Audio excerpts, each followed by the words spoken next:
Let's talk about this latest World Health Organization gearing up for its next pandemic. And it already has basically its next virus all ready to go. Like we were wondering, they've been warning us, by the way, that this is about to happen. They've been telling us, like, it's not a matter of if, it's just a matter of when this is going to happen. And by the way, they were gaming out COVID months ahead of time. Right, we were learning about their sort of game theory and everything that they were rolling out and testing months ahead of time. Yeah. And then Dr. Fauci even told us, of course, that it's going to happen under Trump's calendar. Yeah. And it absolutely did. So here's the next one that they're already gaming out in Africa. Okay, so it is called Marburg virus. The World Health Organization already has a vaccine team in place. In fact, we know when they started if we read their documents, which we did today, and we're going to show it to you. So yesterday, on Tuesday, Valentine's Day, the World Health Organization convened an emergency meeting to discuss an outbreak of Marburg virus in Central Africa. Marburg, essentially, I just want to make this clear, is a town in Germany where the virus was first discovered in 1967.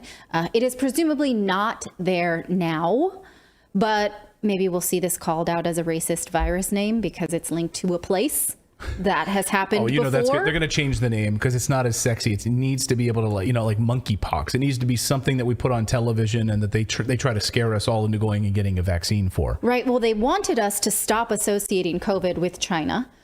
Because they thought that was a racist thing to do. So Marburg is associated with Germany where there is not an outbreak. So I'm just predicting right now that could cause a problem because we've been through it. I'm going to guess gorilla flu just because it affects mostly primates. It does, in fact. Yes. Although we're on kind of a tear with picking on Germany lately. We just blew up their pipeline. So, we just blew up the pipeline to leave, bringing natural gas to Germany and throwing that country into chaos. So we can why don't we call it the Heidelberg virus? Yes. In fact, Marburg is associated with monkeys and gorillas and bats as well. So we can choose species. Bats are not a primate. No, not that I know of. Right, Philip? They're a mammal. They're definitely not a primate. They're not a primate. They're not a member of the monkey family. Unless it's like one of those, like a duck-billed platypus is not a duck. It's like, is that a trick question? No. Okay. So we all learned that together. Bats are not a primate. Okay. So the World Health Organization says that at least 9 people have died from the virus that is now spreading through Equatorial Guinea with a confirmed 16 cases. Now, they're saying that based on past outbreaks, they have a fatality rate of 88%. But this one, I can do the math also, 9 out of 16 cases is 56% fatality rate. Not great. No, Virginia says in our chat, says it's very, very dangerous. Very, very nasty. Yes. Virginia Vikings. It's very, very nasty. This Marburg thing. Yeah. It's a hemorrhagic fever. So it's pretty nasty. I've seen estimates as high as 90% fatality rate. Wow. And that's the point too with COVID, right? With COVID, it wasn't as nasty, right? It was not as bad as they wanted it to be. Yeah. You know what? It's funny. Like we sat down and watched that movie, during lockdowns, and we're like, oh, well, if, the pandemic looked like this, where everyone was throwing up, we might... Throwing up blood. Yeah, we might feel a little bit different. But, now we got it. But yeah, so that's what we got. So absolutely, we should not be downplaying this, like, oh, they're going to make us think that this is scary. This is scary enough on its own. So we're just going to talk about what the World Health Organization is doing and not act like they are faking us out, right? Because it's scary. We don't want anybody to get it. We also don't want anybody to exploit it. We don't want either of those things. The World Health Organization says that they convened an urgent meeting of the Marburg Virus Vaccine Consortium, which is called MARVAC, to discuss the outbreak. This is their update on Tuesday's meeting. Well, what's MARVAC? What is that, and when did it become a thing? Turns out it became a thing in October. Here is the paper. I'm just going to show you the title page, An Introduction to MARVAC, to the Marburg Virus Vaccine Consortium. It is dated, if you zoom in there, October 13th, 2022. So relatively new, this MARVAC vaccine program for Marburg virus. It's so convenient how they managed to get these things just a few months ahead of time, isn't it? Right. And so who is involved in MARVAC? Well, let's zoom in there.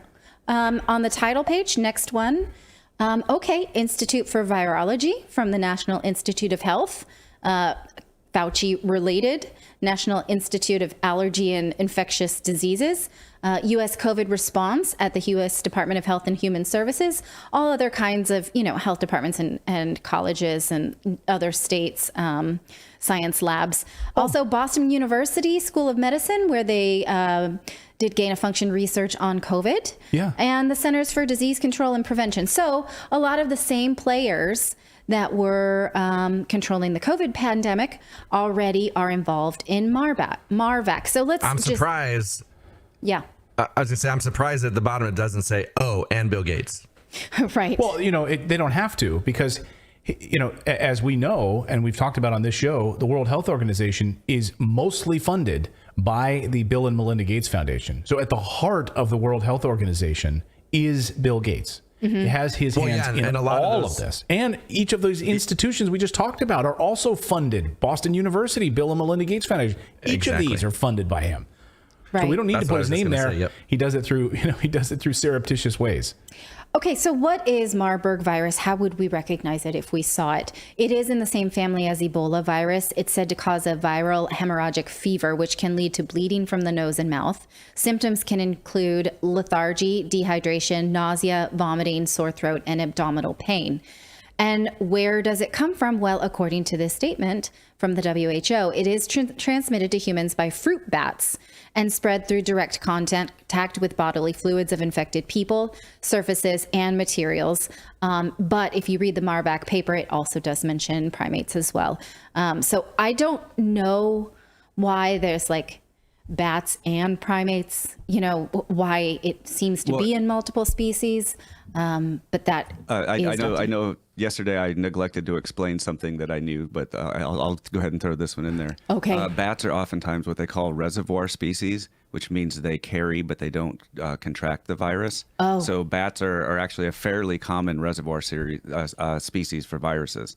So but when they're talking about the difference, the bats can carry it, but they don't get it. But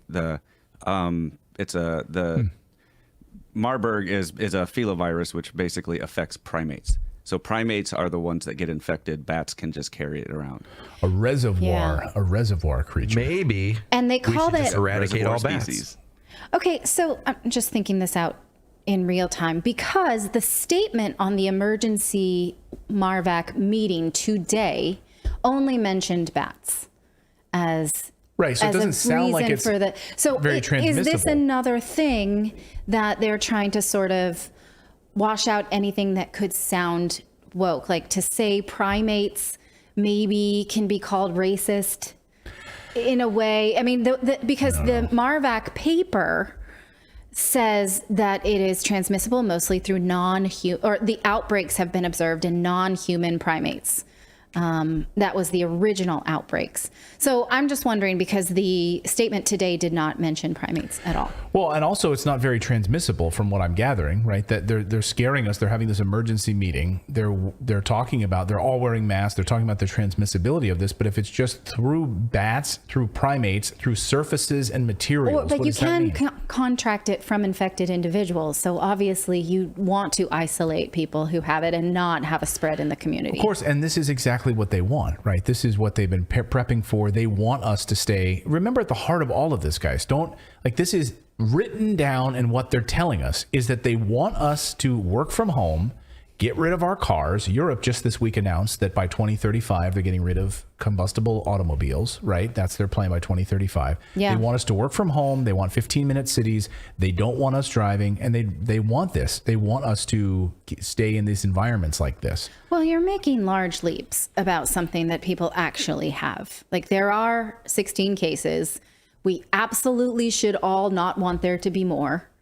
And yes, the World Health Organization does make big power grabs, but I think in the context of discussing this, we can't look at this data and say, well, they're saying it's deadly, but maybe it's not. They just want to scare us. Like, that's irresponsible of us be saying. But be very, I'm just saying, we got to walk into this cautiously. 3 years ago, we know what they did to us, right? So all I'm saying is watch this very closely. And if they start to move towards, here we go with lockdowns again, here we go with keeping our kids home from school again, And well, sure, there could be a narrative like that virus wasn't scary enough, so let's make them start bleeding from their noses, then they'll stay home.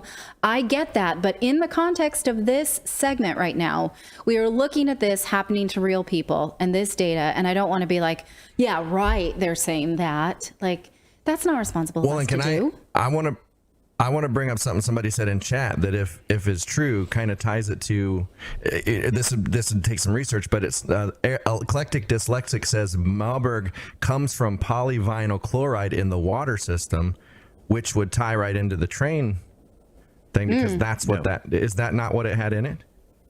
What? The vinyl chloride, in Ohio? The polyvinyl chloride, yeah, in Ohio. What are the... I don't understand. No, there's no relation to polyvinyl chloride and Marburg virus. This has been around since like 1967. Yeah.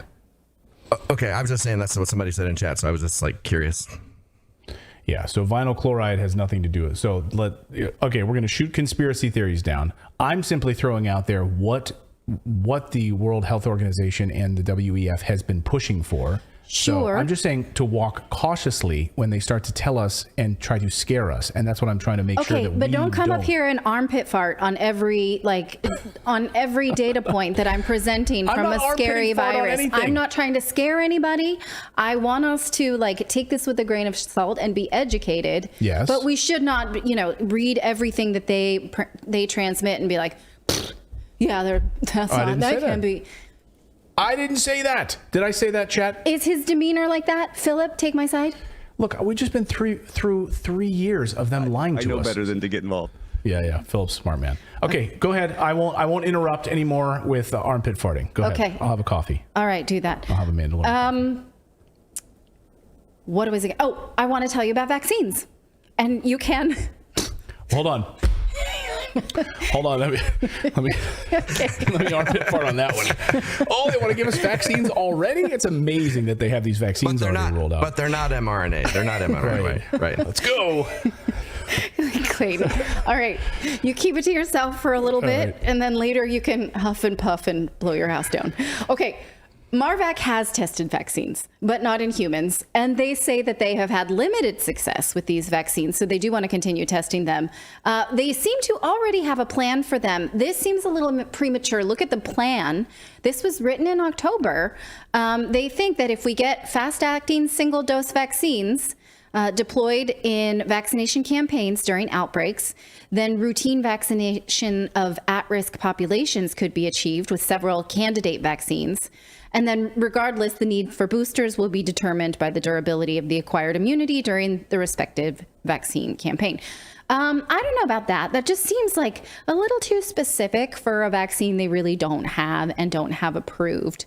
Don't you guys think a little premature to talk about a vaccine campaign when you haven't actually done human trials? I'd be interested to see if I can do a Wayback Machine and find any kind of vaccine plan like this around COVID. That was going through my head today, but I didn't have time to do that. Isn't that considered the speed of science that you have the plan before the need or that's the what vaccine I think. Schedule ready before? Yep. Yeah.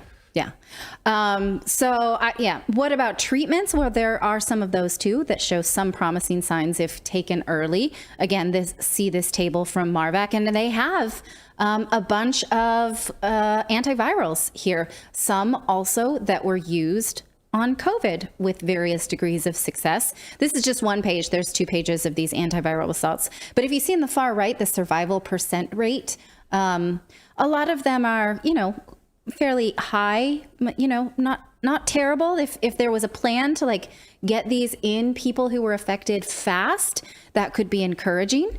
The conclusions of this paper introducing WARPAC is that we need WARPAC and we need global research coordinations, including sharing of assays and continuous efforts on capacity building among private and public sectors. So we need a global health plan. Basically, global coordination. A global health system, you say? Global powers, where actually Elon Musk had something to say about that just this week during the World Government Summit this week. Take a listen. One thing I should say, and I know this is called the World Government Summit, But I think we should be maybe a little bit concerned about actually becoming too much of a single world government. If